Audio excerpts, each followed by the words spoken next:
তোমাদের আলোচনার বিষয়বস্তু হচ্ছে দেবতা কারা, এক এক করে ওই যে অরুণ বলো দেবতা কারা? দুর্গা ঠাকুর না কালী ঠাকুর না শিব ঠাকুর, এই যে আজকে শিবরাত্রির পর দিন এসছি, না কৃষ্ণ ঠাকুর, দেবতা কারা? You professor, who are gods? আমি যাকে ভাববো সেই দেবতা। আমি যাকে নিয়ে ভাববো মানে সেই আমার কাছে দেবতা। মানে যাকে আমি, তাহলে দোলনকে নিয়ে ভাবলে দোলন দেবতা তো না, আমি যার উপর বিশ্বাস আস্থা। দোলনের উপর বিশ্বাস নেই? হ্যাঁ আছে, অবভিয়াসলি। আস্থাও নেই? হ্যাঁ সবই আছে। সুতরাং দোলন দেবতা লজিক্যালি দোলন তোমার দেবতা। Very good. নীলু? দেবতা মানে ওরকম ভাবে হয় না, কোনো কোনো গুণ বা কোনো ক্রিয়ার অধিপতি যে যারা যারা হবে, যে একটা ক্রিয়া সেরকম একটা ফর এক্সাম্পল সেই মানে অগ্নি বলে না, ওই প্রকার ভেদ আছে, আমি শুনেছিলাম ওই মানে 6 রকম প্রকার ভেদ না কিরকম প্রকার ভেদ আছে, সেটা হচ্ছে এই অগ্নি বা বায়ু বা যা নিঃশ্বাসের ওইগুলো এক একদিন অধিপতি যিনি হবে অধীশ্বর হবে, তারা হচ্ছে এক একটা দেবতার রূপ হিসেবে আমরা। গৌরীমা, দেবতা কারা?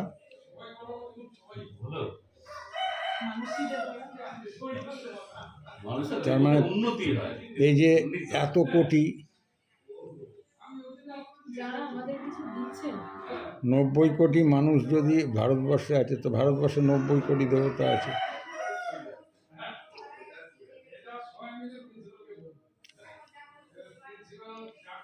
এইবার আপনি তো একটা কিছু বলেছেন, রতন বলো দেবতা কারা? দেবতা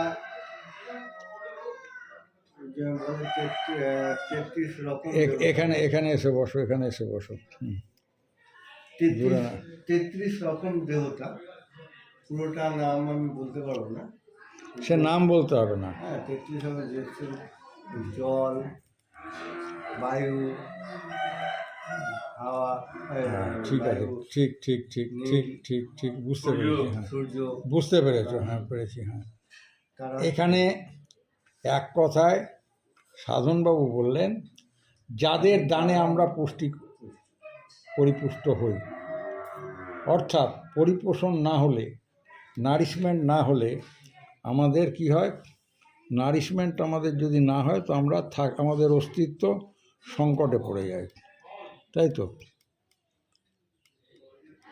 পরিপোষণ সবসময় দরকার, সবসময় ডিমিনিশিং, ডিজেনারেশন হয়েই চলেছে সবসময়। এভরিডে কিছু কিছু সেল, কত ট্রিলিয়ন সেল আছে আমাদের, তাই তো ডাক্তারবাবু? 33 ট্রিলিয়ন না কত আমি জানি না, ভুলে গেছি, সেল আছে। এই সেল সবসময় কিছু ধ্বংস হচ্ছে, আবার কিছু হচ্ছে, কিছু এবার হওয়াটা বন্ধ হবে একটা সময় গিয়ে, তখন ধীরে ধীরে এই যে আমাদের ডিজেনারেশন হয়ে চলেছে। হ্যাঁ, তো সেই রকম তো যাদের দানে আমরা পরিপুষ্ট হই, দীপ ধাতু সংস্কৃত দেবতা, কাদের দানে পরিপুষ্ট হয়? 33 কাইন্ডস অফ ন্যাচারাল রিসোর্সেস আছে আমাদের। সোম, সূর্য, অনিল, অনল, বরুণ, এরকম আছে। কনস্ট্যান্ট যদি সূর্য নাই ওঠে আমরা বাঁচতে পারব না, বাতাস যদি না থাকে আমরা বাঁচতে পারছি না। বাতাস, অক্সিজেন ইন প্লেন্টি। যখন আমাদের নেবুলাইজার বা অক্সিজেন দিতে হয়, খরচা হয় নার্সিংহোমে, তখন আমরা বুঝবো রে বাবা, এই অক্সিজেন আমাদের ভগবান দিয়েছে, এর মধ্যে আমরা আছি, এর মধ্যে ডুবে আছি, এর এত দাম, এত টাকা আমার, এত ডলার দিতে হচ্ছে। এটা যেহেতু ইন প্লেন্টি পাওয়া যাচ্ছে, আমরা সঠিকভাবে শ্বাসটা নিতে ভুলে গেছি। সঠিক শ্বাস, প্রাণবায়ুর বিস্তার, প্রাণায়াম, যাকে আয়াম মানে বিস্তার, তো প্রাণ শক্তি আমরা ঠিকমতো গ্রহণ করি না।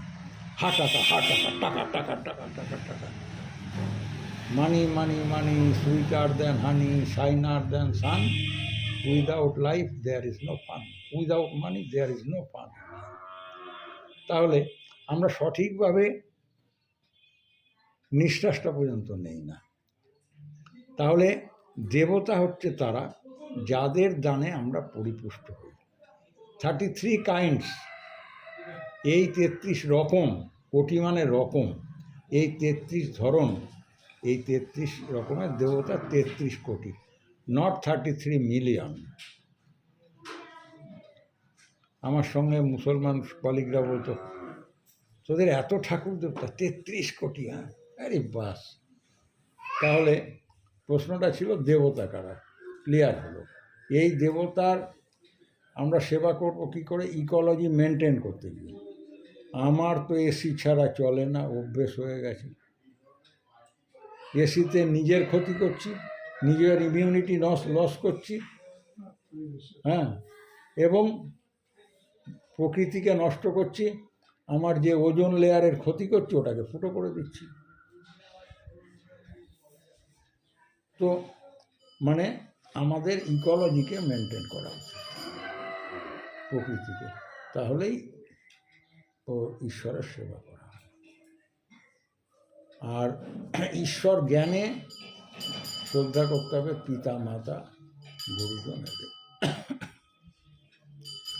ওই দরকার আছে কাঁচের মধ্যে কৃষ্ণের ছবি, শিবের ছবি, অমুক ছবি, সমুক ছবি, এগুলো দরকার আছে। যেহেতু ব্রহ্মের প্রত্যক্ষ কোনো রূপ নেই, সেই জন্যে নিরাকার ব্রহ্ম, তাকে একটা আকারে আকারিত না করলে আমার কনসেন্ট্রেশন সেদিকে যায় না। সেইটুকুর জন্যে ছবি বা মূর্তির দরকার আছে। কিন্তু ব্রহ্ম এক, ঈশ্বর এক ও নিরাকার। এখন একটু বিরতি।